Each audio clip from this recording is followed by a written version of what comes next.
Amen. Est-ce que tu peux te tourner vers ton voisin en lui disant « J'espère que le poulet, il est bien au four. Hein »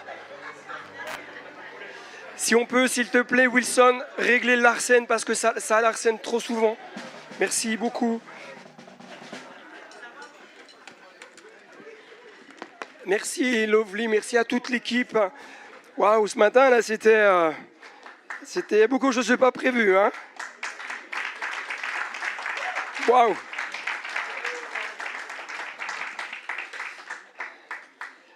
Ça va?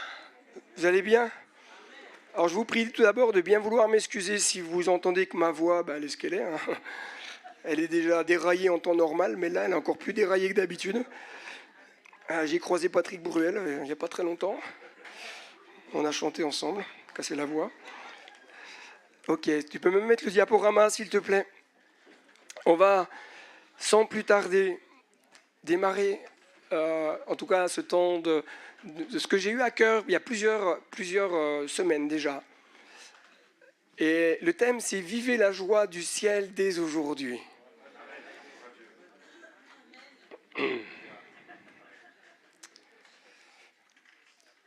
sommes l'avant-dernier temps de célébration de l'année. Il nous en reste un. Et pour cet avant-dernier temps, j'aimerais vraiment vous encourager. Ok, bon. Je vais faire un autre message du coup. Je voudrais vraiment vous encourager à quoi? À vivre pleinement la joie du ciel. Je ne sais pas si vous applaudissez pour que je m'en aille ou pour que je continue. Je ne sais pas d'ailleurs si vous prenez la notion, la conscience de ce que c'est de véritablement vivre la joie du ciel.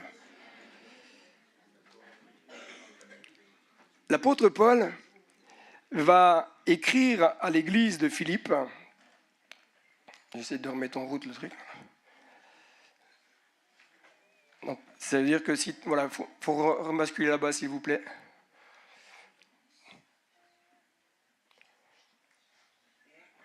Olivier n'a pas voulu faire des numéros de jonglage. Moi, je ne vais pas non plus vous faire un numéro de claquette. Paul va écrire, il va dire ceci. C'est pourquoi, mes très chers et très aimés frères.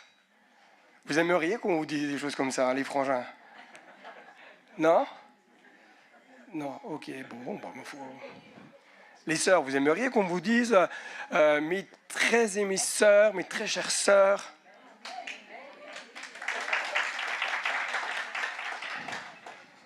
On n'est pas très bons, les frangins, là. Ma joie et ma couronne. Continuez, mes bien-aimés, et demeurez fermes dans le Seigneur. Vous savez, lorsque on rentre dans le ministère, c'est comme dans les contrats d'assurance, on ne vous dit pas tout. On vous dit que les belles choses, et toutes les choses qu'il ne faut pas trop savoir au départ, sont écrits en tellement tout petit que quand tu as signé, c'est trop tard. Mais quand tu rentres dans le ministère, il y a vraiment des moments de joie, des moments de grâce, des moments où tu te réjouis de voir des cœurs progresser, voir des personnes guéries, voir des personnes libres, voir des personnes cheminer avec Jésus, des personnes se donner à Jésus. C'est tellement glorieux. Ok. Alors, soit vous n'avez pas vu de conversion depuis très longtemps, ou alors il y a un autre souci. Quand on est dans le ministère, on se réjouit du progrès des autres. Enfin, on devrait se réjouir du progrès des autres. On devrait se réjouir des victoires des autres. La nature humaine et la culture française a du mal à se réjouir de ce que l'autre fasse mieux que lui. Ça, c'est propre de l'humain. Je ne sais pas comment c'est dans les autres pays étrangers. En tout cas, j'ai déjà été dans d'autres pays étrangers, mais je ne leur ai jamais posé cette question-là. Donc, je ne sais pas. Mais le propre de l'humain, c'est qu'il aime bien être le premier. La Bible me dit, tu sois le dernier, pour que l'autre soit le premier. Alors, c'est compliqué quand on est deux. Alors, qui c'est qui sera le premier, qui sera le dernier? Parce qu'on va se battre, là. Mais je me suis posé la question en me disant, mais est-ce que nous savons encore, au XXIe siècle, fin 2024, est-ce que nous savons accueillir ce que Dieu fait dans les vies? Mais vraiment, est-ce que nous savons vraiment accueillir ce que Dieu fait? Quand Dieu guérit, est-ce que nous savons accueillir? Quand Dieu libère, est-ce que nous savons accueillir? Quand Dieu manifeste sa gloire, est-ce que nous savons accueillir? Au lieu de regarder comment ça se passe, est-ce que c'est normal? Accueillir, c'est j'acclame le Seigneur. J'applaudis de mes deux mains, vraiment du plus fort que je peux, jusqu'à ce qu'on m'entende au stade Léo Lagrange, là-bas.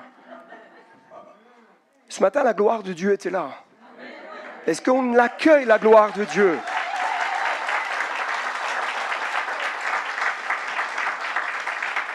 Nous devons, nous Français, Françaises, réapprendre à vivre la vie de Dieu comme un enfant. Laissez les traditions de côté, vos formalismes religieux de côté, et commencez à apprendre à vous réjouir de ce que Dieu fait. Ce n'est pas une réjouissance intérieure. J'aime bien ce chant qui dit « Je veux me réjouir dans le Dieu de mon salut ». Mais il y en a, c'est tellement une réjouissance intérieure qu'on se demande s'ils sont vraiment heureux, quoi. Il y aura aussi dans la vie chrétienne, et ça je l'ai noté, c'est qu'il y aura aussi des moments de tristesse. On ne peut pas prêcher un évangile en disant « tout ira bien, jamais de problème, tu ne seras jamais au chômage, tu n'auras jamais de problème financier, tu n'auras jamais de problème de couple, tes enfants vont toujours très bien aller, tu n'auras jamais de problème de santé. » C'est pas l'évangile. Et quand vous lisez les évangiles, c'est pas ça. Quand vous lisez la vie de l'apôtre Paul, il n'a jamais prêché, il n'a jamais enseigné de telles choses. Et ça fait partie de la vie chrétienne. Et ça fait partie des moments parfois de tristesse. Tristesse de voir quoi? De voir l'ennemi gagner certaines batailles. Quand je prie pour quelqu'un qui est malade et que la personne n'est pas guérie, pour moi, ça m'énerve dans le sens où je me dis, mais c'est l'ennemi qui gagne une bataille. Il ne gagne pas la guerre. D'accord? Mais la bataille, là, présente, je me dis, j'ai peut-être pas eu assez de foi ou j'ai peut-être pas assez compté sur Dieu. Je ne parle pas de la foi de la personne, je parle de moi-même. Hein. Il y a des moments où on va être triste de voir des situations qui vont rester bloquées. Tu pries avec tout ton cœur et rien ne se débloque. Vous, ça ne vous arrive pas. Tu jeûnes et rien ne se débloque. Ça t'arrive, frère? Ah bon, on est dans la même barque alors. On va connaître des moments d'angoisse. Je ne sais pas s'il y en a qui connaissent ça. Moi, personnellement, ça m'arrive de temps en temps. Des fois, vous pouvez demander à mon épouse et on va être vrai, hein, ma chérie. Des fois, voilà, vous avez vu, là, je suis un peu enrhumé et tout ça, et là, j'ai eu quelques jours un peu compliqués. Amen. Ça c'est une super parole encourageante. Mais parfois, moi, parfois, je vais me coucher, parce que ça m'arrive quand même de dormir un peu de temps en temps, et d'un seul coup, là, t'es pris, t'as du mal à respirer, là, et Et dans ta tête, je ne sais pas vous, hein, mais moi, en tout cas, dans ma tête, c'est « oh là là ». Moi, je me lève, il faut que j'aille faire autre chose et tout ça, et ça passe. Mais on va vivre des moments comme ça, et pourtant, on aime Dieu. Pourtant, on croit en Dieu. Pourtant, on croit en un Dieu de miracle, on croit en un Dieu de guérison, on croit en un Dieu de délivrance. Et malgré tout, tu es dans une barque et ça tangue. Paul va dire à ses croyants de Philippe, et j'ai pris une version qui n'est pas la Louis II, mes très chers frères et très bien-aimés frères, très bien-aimées sœurs, bien entendu, ma joie est ma couronne. Paul, quelque part, il va se réjouir. Il se réjouissait de voir des hommes et des femmes de foi marcher avec Dieu, qui allaient être sa couronne dans la gloire. Quand on est dans le ministère, on enfante des enfants dans la foi. Et moi, je veux m'associer à Paul en vous disant, mais je ne vais pas faire comme un certain chanteur, hein, mes bien chers frères, mes bien chères sœurs, ce n'est pas la même chose. Mais vous êtes notre joie et notre couronne. Vous ne nous appartenez pas, ce n'est pas ce que je suis en train de dire. Vous appartenez à Dieu. Mais vous êtes notre joie et notre couronne pour tous les progrès que vous faites. Pour tout le cheminement que vous avez fait en 2024. Bon, ok, il y a des fois, vous avez fait des sorties de route. Ok. Des fois, vous avez pris des chemins qui étaient un peu tortueux quand même. Hein. Mais le Seigneur fait grâce. Mais savons-nous nous réjouir avec notre frère, avec notre sœur qui est assis à côté de nous? Alors quand c'est ton mari ou ta femme, bon, ça va. Mais si tu regardes autour de toi, il y a peut-être des frères et des sœurs que tu connais peut-être même pas. Mais est-ce que tu es prêt à te réjouir avec lui ou avec elle? Tu sais, tu l'invites après à manger, tu verras, ça va bien aller. Est-ce que nous savons louer Jésus? Est-ce que nous savons vraiment louer Jésus, le roi de gloire? Quand tu loues, c'est qui que tu loues? Un petit Jésus ou un grand Jésus? Ah ouais? D'accord. Ok. C'est-à-dire que maintenant, quand vous allez louer à 2000%, quoi. Moi, la question que je me suis posée, je me dis, mais est-ce que nous ne voyons pas trop parfois la louange comme quelque chose de très individualiste? C'est ma louange, c'est moi. Mais quand je viens à l'église, moi je loue avec les frères et sœurs. Je loue avec celui qui est assis à côté de moi, même s'il chante faux. Surtout quand il chante faux. Je loue avec la personne qui est à côté de moi, même si elle loue différemment. Parce que si vous ne savez pas louer avec votre voisin ici-bas, comment vous allez faire quand vous allez être au ciel? Vous allez dire, ah mais moi je ne vais pas dans cette partie du ciel, je vais dans une autre. Nous sommes appelés, non pas à avoir une louange individualiste, mais une louange collective. Je crois personnellement que ici-bas, nous ne louerons jamais assez Jésus. Nous n'adorerons jamais assez Jésus. Si quelqu'un un jour t'a dit, tu loues trop, tu adores trop, eh bien loue encore plus et adore encore plus. Moi, je veux être comme le roi David. Vous voulez que je danse, c'est ça? Non. Je vous épargne ce spectacle. Mais je veux être comme le roi David, avoir une louange extravagante. Ça ne veut pas dire, quand on fait une louange extravagante, qu'on fait n'importe quoi. Mais ça veut dire qu'on lâche tout, on ne s'occupe plus de savoir si on nous regarde, on ne s'occupe pas de savoir, ah, je lève les mains, qu'est-ce qu'il va dire le voisin? Ah, je me mets à genoux, qu'est-ce qu'ils vont dire après? Si tu es dans l'église, c'est pour Jésus, c'est pas pour le pasteur, c'est pas pour les frères et sœurs. Loue, adore. Et si quelqu'un vient te dire, ah, mais tu sais, il ne faut pas trop louer. Eh bien, non, mais tu lui dis, mais t'as rien compris. Comment tu vas faire au ciel? Il faut que de la louange et de l'adoration. Si tu n'es pas capable déjà de louer sur terre, comment tu vas faire au ciel? Loue, adore. Mais loue pas dans ta moustache. Et une louange extravagante, lâche les chevaux. Pas le tiercé, hein, c'est pas la même chose. Mais lâche les chevaux, loue, adore. Même si tu fais du bruit, même si tu tapes des mains, même si tu loues dans ta langue maternelle, loue, adore.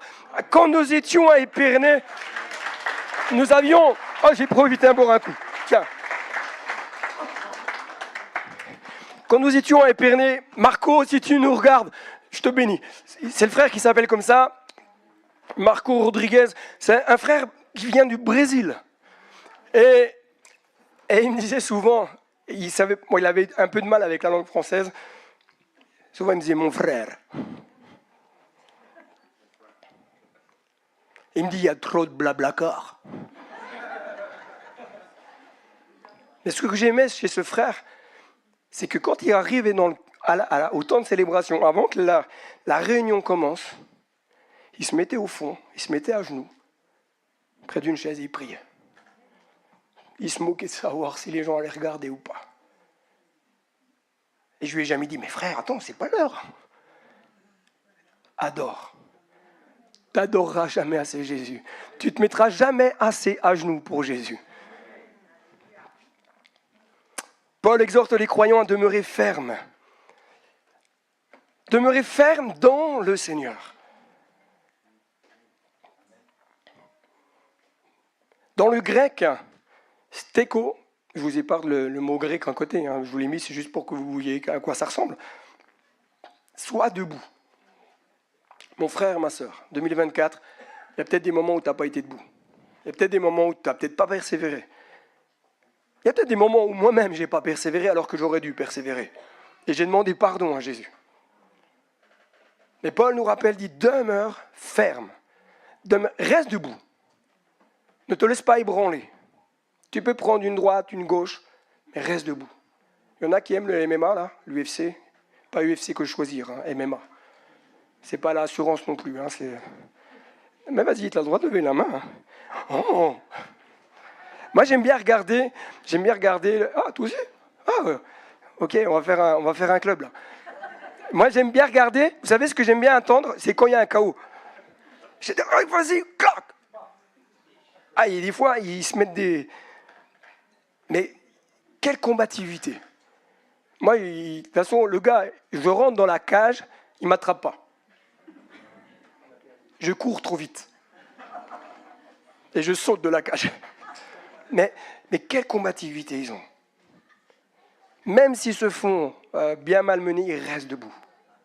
Et s'ils tombent, ils se relèvent. Les gars, je ne sais pas comment ils font, moi, mais... L'année, peut-être, elle n'a pas été facile pour toi.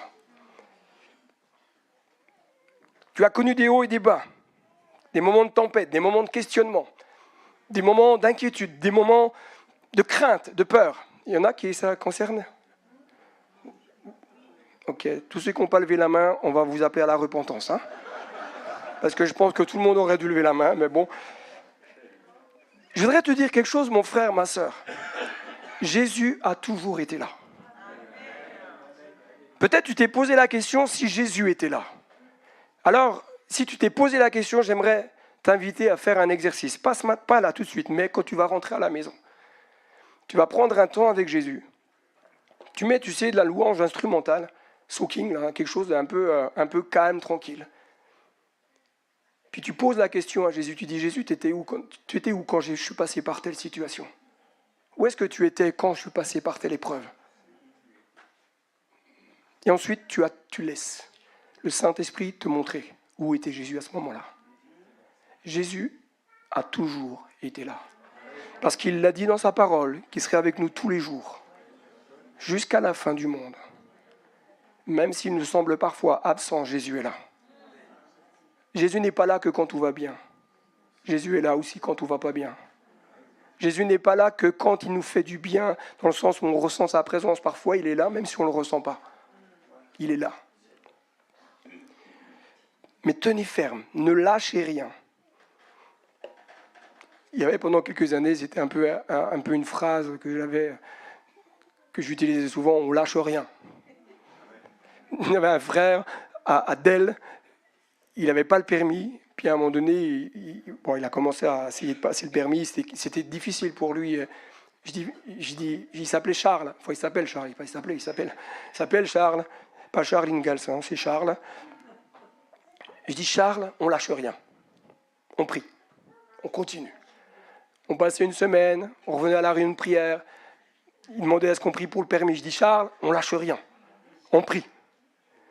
Et Dieu lui a donné le permis. Alléluia. Dieu est là. Dieu est là. Alors, il y a 4 domaines où nous devons rester fermes. Peut-être qu'il y en aura d'autres que vous pourrez trouver, bien entendu, mais 4 domaines où il faut rester ferme. Tout d'abord, être ferme dans la foi. Et c'est Paul qui en parle dans 1 Corinthiens, chapitre 16, verset 13, je vais vous le lire. Il dit « Veillez, Demeurez ferme dans la foi. Agissez courageusement, fortifiez-vous. Demeure ferme dans la...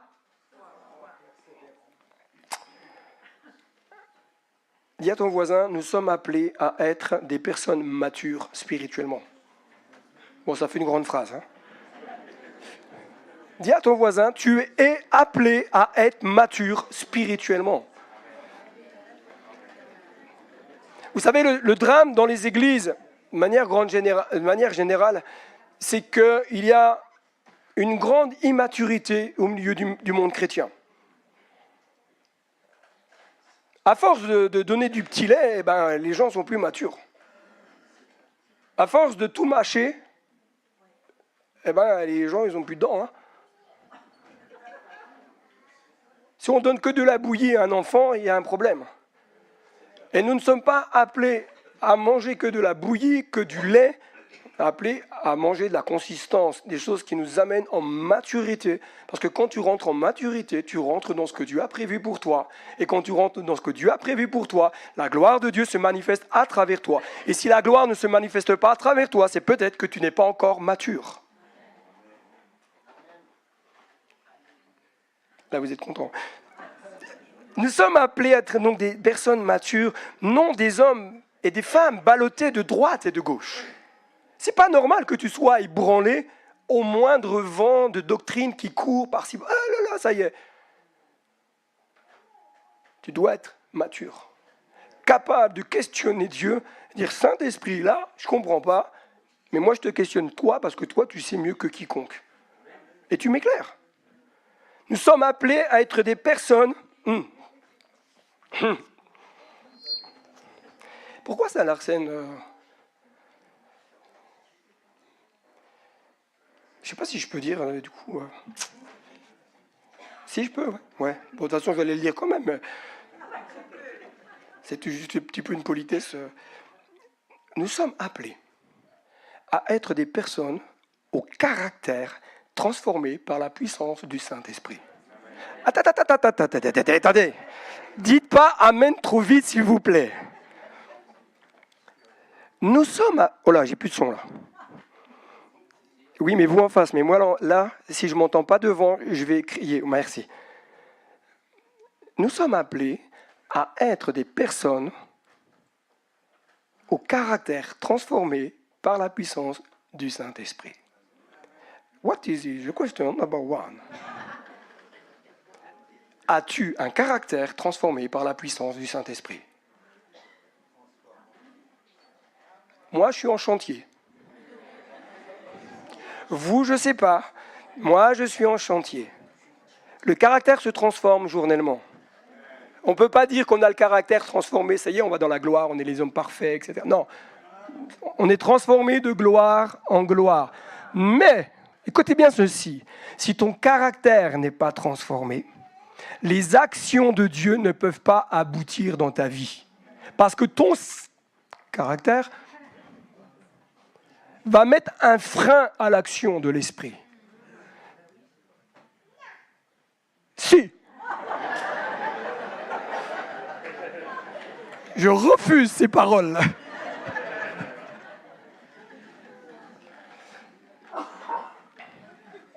Si le caractère n'est pas transformé, tu ne peux pas porter le fruit escompté dans ta vie. Dieu ne pourra pas t'utiliser comme il le veut. Ça ne veut pas dire que tu n'as pas reçu, mais ça va être limité. Il est important qu'en 2025, notre caractère soit différent que 2024. Paul va dire « Veillez ». Veillez parce que l'ennemi rôde, va chercher à voler votre héritage. Il va chercher à voler ta santé. Il va chercher à voler ton couple. Il va chercher à voler tes enfants. Il va chercher à voler ton fiancé, ta fiancée. Il va chercher à voler tes finances. Bon, si tu as plus 5 millions sur ton compte, ça va. Mais veillez. Paul continue en disant, mais demeurez ferme dans la foi. nous ne pouvons ni ne devons faire de compromis. Nous devons être fermes. Fermes dans la foi. Il y a la foi qui mène au salut. Ok, on est d'accord là? Il y a la foi qui te permet de saisir une bénédiction, une délivrance, une guérison. Mais il y a cette foi qui t'amène aussi à être ferme dans les promesses.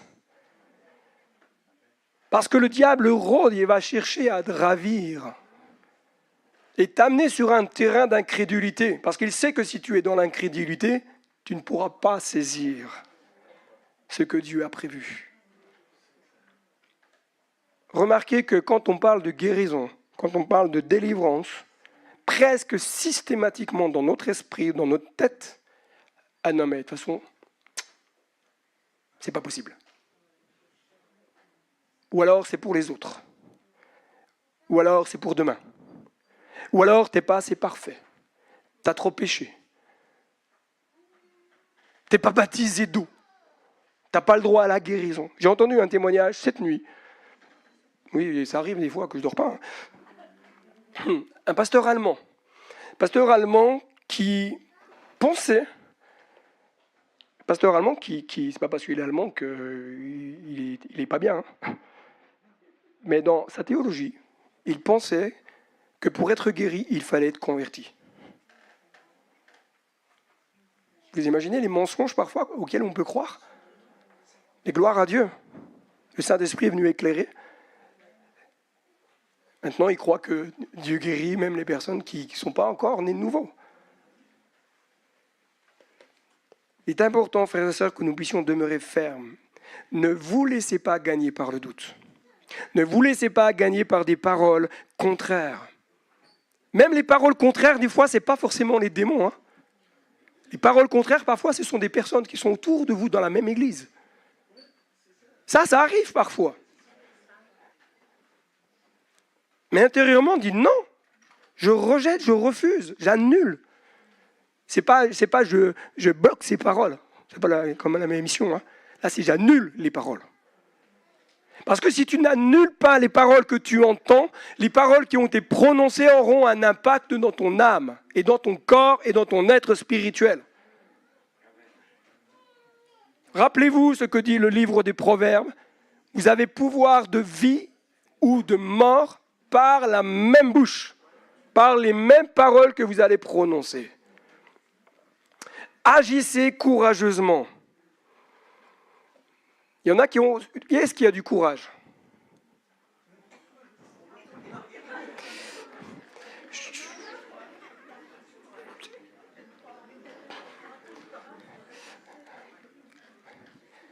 Ceux qui ont levé la main, est-ce que vous pouvez vraiment vous mettre debout?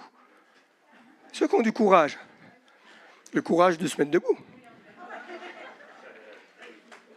Oui, applaudissez-les.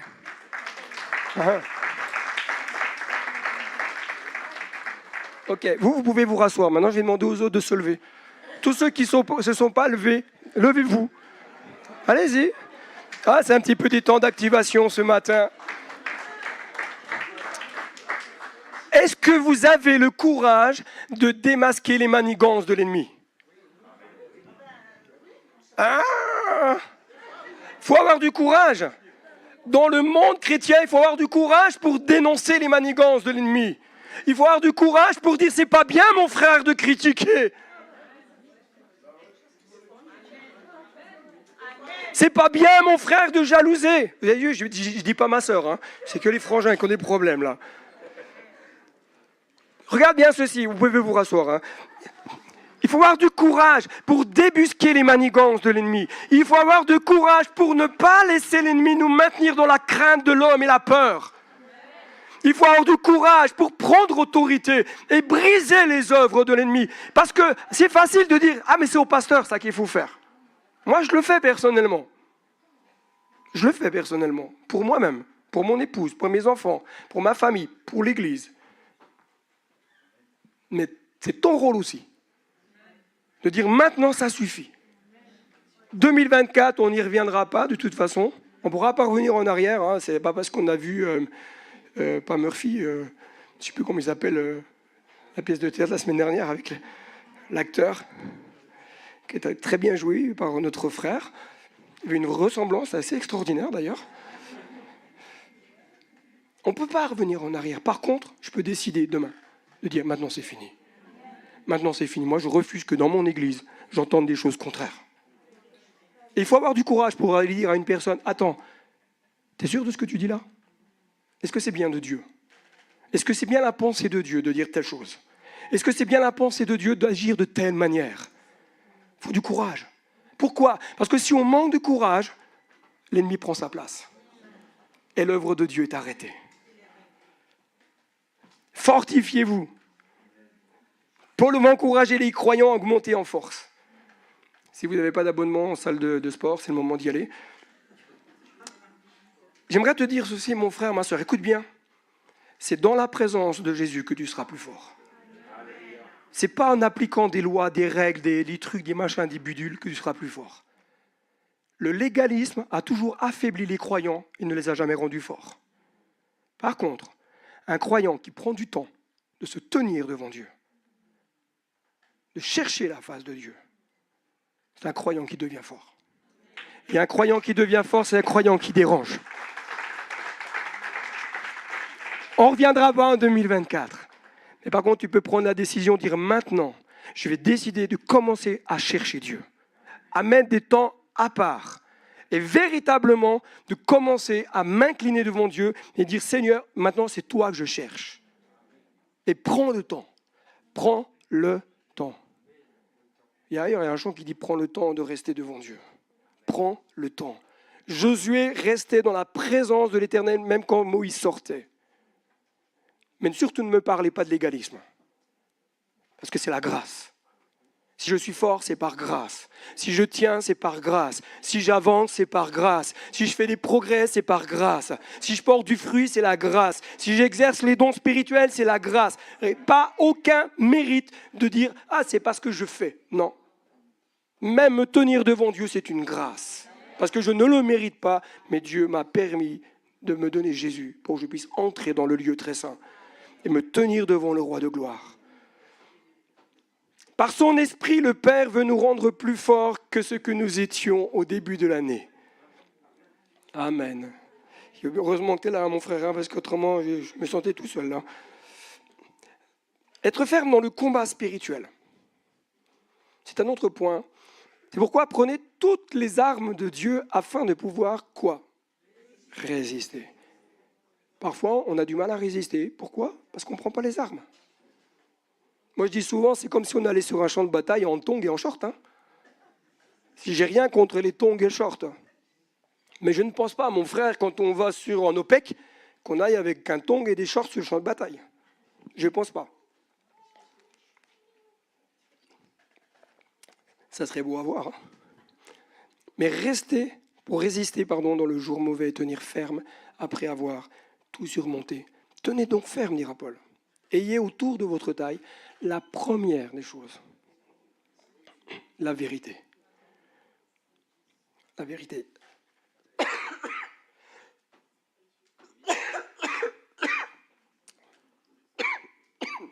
C'est pause. Alléluia. Ça sera comme ça l'enlèvement, frères et sœurs. On ne s'attend à rien. Et puis, qu'est-ce qui se passe? Eh bien, le Seigneur, par un clignement de paupières, reviendra. Amen. Alléluia. Vous avez souvent entendu le pasteur, des fois, qui dit, eh bien, Alléluia quand même. Vous vous rappelez de ça? Enfin, vous vous rappelez parce qu'il le dit encore. Je vais vous raconter l'histoire qui est liée à cette boutade, qui en fait n'en est pas une. C'était dans les années 50, dans une église, il y avait un frère qui était originaire d'Italie. Et puis, ce frère, il était débordant d'enthousiasme pour Dieu. Et puis, chaque fois que Dieu faisait quelque chose, il disait « Alléluia !» comme ça, de manière tonitruante. Et puis, on parlait tout à l'heure du formalisme religieux. Puis il y a des personnes qui disent « Oh là là, vous avez vu là, je ne sais pas comment il s'appelait, Marco, Julio, je ne sais pas quoi. Vous avez vu comment il est exubérant quand Dieu agit? Vous vous rendez compte? Et puis, ils sont allés trouver le pasteur. Puis on dit, pasteur, notre frère, là, il est très gentil et tout, mais il est tellement exubérant.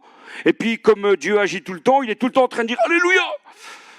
Et puis, le pasteur est allé le voir. Et puis, il lui a dit, eh bien, écoute, si pendant 15 jours, tu ne dis pas d'une manière tonitruante, Alléluia, eh bien, je t'offrirai, parce que c'était un frère qui était très, très pauvre, je t'offrirai une paire de chaussures. Une paire de chaussures pour l'hiver, parce qu'il n'avait pas de chaussures. Il lui a dit ça.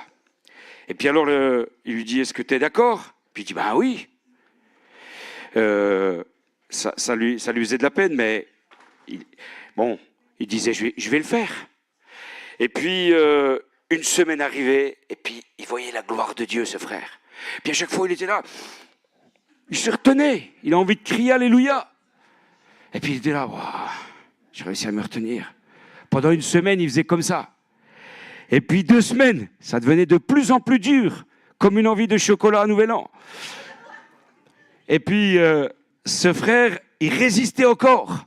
Et puis, la 3e semaine, encore plus dur, mais il résistait chaque fois que Dieu agissait. Et puis, la dernière semaine, il ne pouvait pas se contenir de voir Dieu agir, et il était émerveillé par Dieu. Et puis, à la fin, il y avait une manifestation de Dieu, et puis il disait, Alléluia quand même, et puis tant pis pour les chaussures. Amen. C'est bon? Bon, heureusement que moi j'ai des chaussures pour pouvoir sortir. Hein. Merci Olivier. Maintenant, il faut prévoir, on ne sait jamais quand c'est des moments comme ça. Je crois que ce n'est pas toujours facile de faire face au combat. Pas toujours facile. Des fois, on s'y prend pas forcément de la bonne manière. Et parfois, on ne sait pas trop non plus qu'est-ce qui se passe. Et comme on ne sait pas comment ça se passe, on essaye de se débattre avec notre couteau suisse. Et puis, on essaye de se dire, allez, j'espère que je vais pouvoir m'en tirer. Mais notre victoire va dépendre de notre fermeté dans la foi. Ta victoire va dépendre de ta fermeté dans la foi. Pas dans la loi, dans la foi.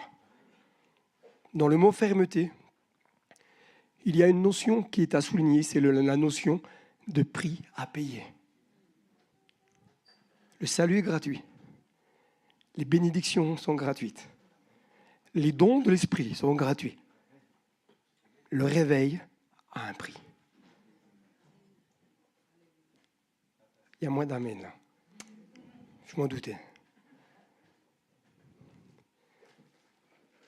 Pour vivre certaines victoires, il nous faut nous arrêter dans le rythme effréné de la vie. Arrête-toi dans tes études parfois. Je ne dis pas arrête tes études, c'est pas ça. Hein. Mais arrête, il y a un moment donné, fais pause et commence à réfléchir pour comprendre comment Dieu veut que tu combattes. Arrête dans ton travail.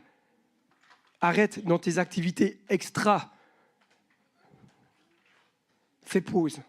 Dis Seigneur, comment il faut que je combatte? Est-ce que je ne m'épuise pas au point que je perds certaines batailles? Veillons à ne pas combattre, écoutez bien ceci, c'est important, ni dans la mauvaise direction, ni contre les personnes que Dieu utilise. Ça, c'est très français. Quand on ne comprend pas, on critique. Quand on ne comprend pas, on juge. Quand on ne comprend pas, on dit que ce n'est pas Dieu. Ça, c'est très français. J'ai appris à dire, Seigneur, je ne comprends pas, mais je te cherche toi pour mieux comprendre.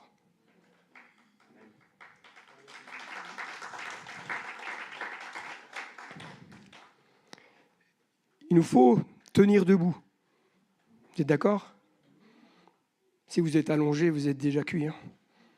Bon, je sais que la position corse, c'est quand même la plus belle des positions pour travailler, allongé. Je bénis nos amis corses, peut-être qui nous suivent ce matin. Je vous aime. C'est une position de vainqueur quand on est debout. Regardez quand Étienne va être lapidé. Jésus était debout pour accueillir son serviteur. Ok. Lorsque Dieu se lève,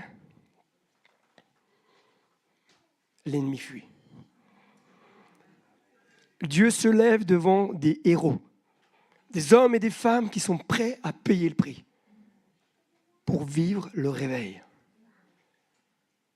Il y en a qui veulent vivre le réveil? Si je me fie aux mains levées, j'ai peur qu'on vive le réveil au XXIIIe siècle. Malheureusement, on sera déjà dans la gloire. Dieu se lève pour des hommes et des femmes qui intercèdent pour l'avancement du royaume de Dieu. Une église qui n'a pas d'intercesseurs et d'intercesseuses,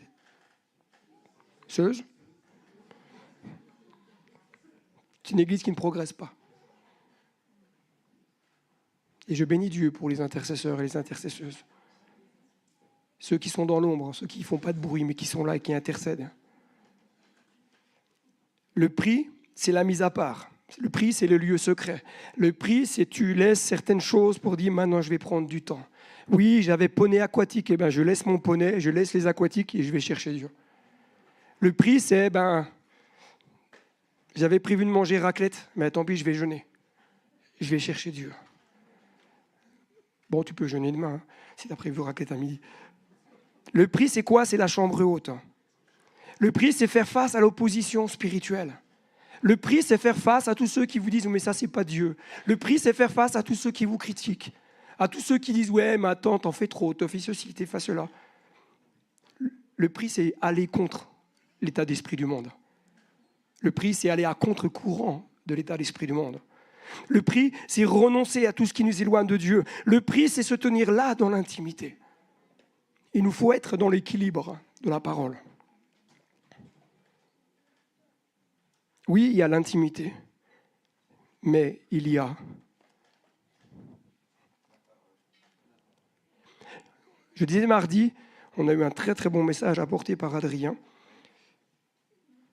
où il invitait notamment, il disait, en tout cas il soulignait qu'aujourd'hui on ne connaît plus les versets bibliques par cœur. On connaît le texte, mais la référence. Pourquoi? Parce qu'on est dans l'ère du numérique et aujourd'hui ça va tellement vite, on a un téléphone, on clique juste « il est », paf, ça y est, on a une multitude de versets. Et sans s'être concerté, avec Adrien, on n'en avait pas du tout parlé. Moi, alors je ne sais plus si c'est dans la même semaine ou la semaine dernière, Dieu m'a dit « ramène la parole là quand tu prêches. Ramène la parole écrite quand tu prêches. » Et je vous encourage, c'est pas, comprenez bien, il n'y a pas une loi qui dit qu'il faut. Mais je vous encourage à venir à l'église avec la Bible papier. Parce que vous allez découvrir et peut-être redécouvrir les profondeurs, les merveilles de Dieu. Quand vous lisez un texte sur papier et que vous lisez un texte sur écran, c'est pas pareil. C'est pas pareil. Bon, là, je parle comme un vieux.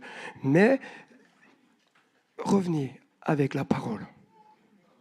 Si vous n'avez pas de Bible, papier à la maison, il y a l'Excédre qui n'est pas très loin. Être ferme dans les instructions de Paul. Paul, il va dire ceci: « Ainsi donc, mes frères et sœurs, tenez ferme et retenez les enseignements que nous vous avons transmis, soit oralement, soit par la lettre. » Paul, il va transmettre diverses choses. Je vais rester là-dessus. L'importance de garder l'amour, l'importance de partager l'évangile, l'importance de tenir ferme dans la prière, l'importance de vivre dans la sainteté. Ça, c'est important aussi dans le monde chrétien, de rappeler que la sainteté, ce n'est pas une option. Je ne peux pas vivre une vie dissolue et puis dire « ah, j'aime Jésus et puis je fais ce que Dieu me demande ». Non, non, règle tes choses et puis après tu reviendras. L'importance de se préparer à l'avènement de Jésus. Et si Jésus revenait maintenant, est-ce que tu es prêt, vraiment? Je ne suis pas là pour culpabiliser, hein, comprenez-moi bien. Je ne fonctionne pas comme ça. Mais quand même, si Jésus revient maintenant, est-ce que tu es prêt à rencontrer le Sauveur? Si tu n'es pas prêt, mon frère, ma soeur, règle ta vie, donne ta vie, renonce à ton péché. Je ne dis pas qu'il faut que tu sois parfait, mais accepte que Jésus vienne demeurer dans ton cœur par le Saint-Esprit. Être ferme dans la liberté que nous avons en Jésus. C'est Paul qui dit, c'est pour la liberté que Christ nous a franchis. Ce n'est pas pour la loi, c'est pour la liberté. Il dit, tenez donc ferme et ne vous remettez pas de nouveau sous le joug de la servitude. Les Galates, ils ont connu la grâce et ils sont retournés à la loi. Je dis, ouais, qu'est-ce que tu n'as pas compris là, mon frère? C'est un aspect important que nous devons tous garder. Je vais demander à l'équipe de louange s'ils peuvent peut-être revenir. Nous devons être fermes pour ne pas retomber dans les rudiments du passé. Nous devons être fermes pour ne pas retomber dans les travers du passé. Nous devons être fermes pour ne pas répandre des droits humains sur les autres. Christ est venu pour nous rendre libres.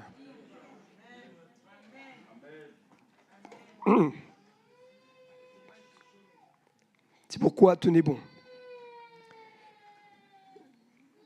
Vous savez, quand vous lisez la Bible, vous allez voir que la place de l'ennemi, elle n'est pas à l'égal de Dieu. Le diable n'a pas accès. D'accord? Il n'a pas accès là où est Dieu. Il n'est pas légal. Il ne peut même pas être au niveau du carrelage du ciel. Il n'est pas au-dessus. La place de l'ennemi, c'est sous le talon. Jésus a vaincu, a fait de l'ennemi son marchepied.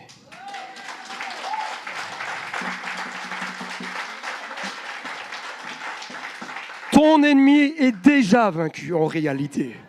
Ta dépression est déjà vaincue. Ton addiction est déjà vaincue. Ton péché est déjà vaincu. Les oppressions que l'ennemi envoie dans ton existence sont déjà vaincues. Jésus a pris l'acte dont les ordonnances nous condamnaient, ont été cloués à la croix. Ça a été vaincu.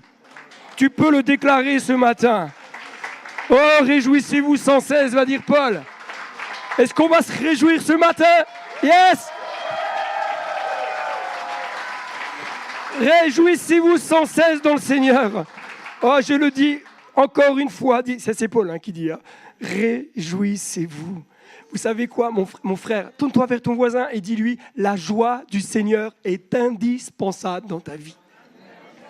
Elle est indispensable. Si tu es triste à l'intérieur de toi, laisse plus de place à Jésus. Laisse plus de place au Saint-Esprit.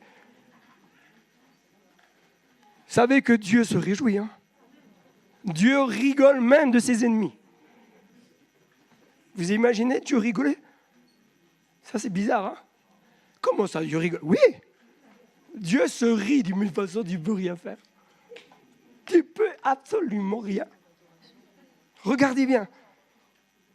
Paul va dire, soyez dans la joie. Soyez joyeux.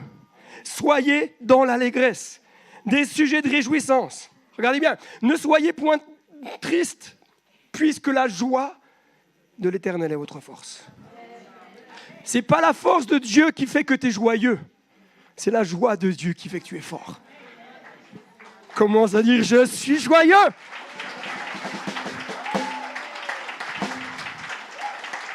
Et je vais terminer là-dessus. Parce que là, je pourrais encore prêcher jusqu'à demain matin.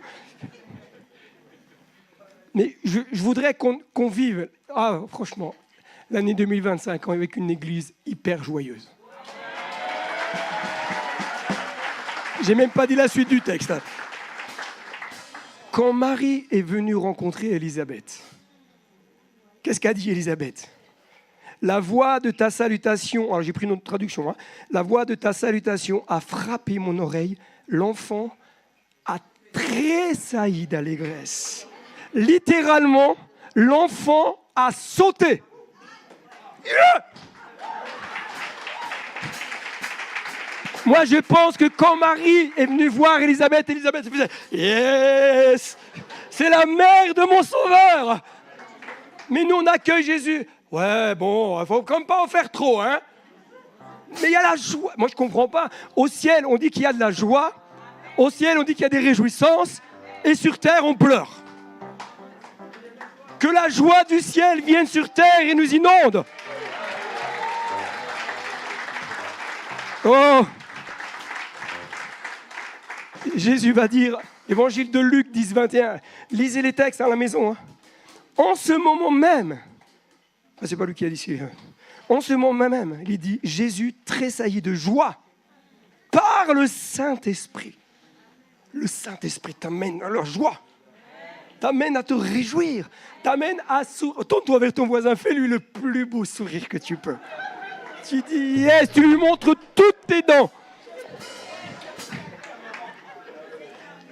Et il dit, je te loue, Père du ciel et de la terre, de ce que tu as caché ces choses aux sages et aux intelligents, et de ce que tu les as révélées à qui? À ceux qui sont comme des enfants. Oui, Père, je te loue avec la joie, je te loue avec la grâce, je te loue pour ton amour, je te loue pour la paix, je te loue pour ta bonté. Oh Jésus, est-ce que ce matin on peut se lever ensemble, dire Seigneur, je veux être dans la joie, je veux bénir ton nom, je veux t'exalter, je veux danser de joie.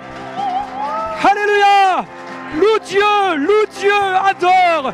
Et à la maison, tu peux te mettre debout sur ton canapé et louer Jésus. Amen.